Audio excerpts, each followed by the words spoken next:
The story of the Walls of Jericho is one of the most famous tales from the Bible found in the book of Joshua. And it unfolds as the Israelites, led by Joshua, prepare to conquer the city of Jericho, a heavily fortified city standing as a barrier to their promised land. After the death of Moses, Joshua was chosen to lead the Israelites into Canaan. The first city they encountered on their journey was Jericho, known for its massive walls that seemed impossible to breach. Jericho's king, confident in the strength of his defenses, prepared for a long siege. God, however, had a different plan. One day, as Joshua stood near the city, the Lord appeared to him and gave him specific instructions. The Israelites were to march around the city once every day for 6 days, with the priests carrying the Ark of the Covenant and blowing trumpets.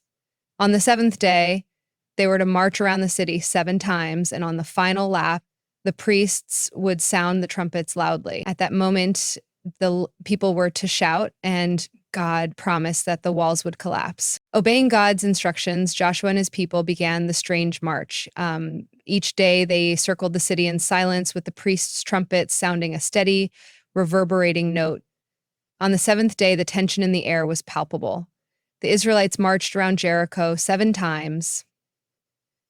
After the 7th lap, the priests gave a mighty blast on the trumpets, and at Joshua's command, the people let out a loud collective shout. Miraculously, the walls of Jericho, which had seemed so invulnerable, crumbled and fell. The Israelites then rushed into the city, overwhelmed the defenders, and took Jericho. They followed God's command to spare the family of Rahab, a woman who had hidden Israelite spies earlier, as she had shown faith in God's plan. The destruction of Jericho was not just a military victory, it was a testament to the power of obedience to God's commands. The walls did not fall due to military force or siege engines, but because the Israelites trusted in God's instructions and acted with faith.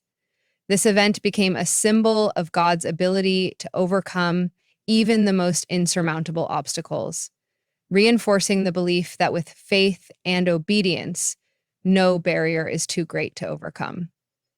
So just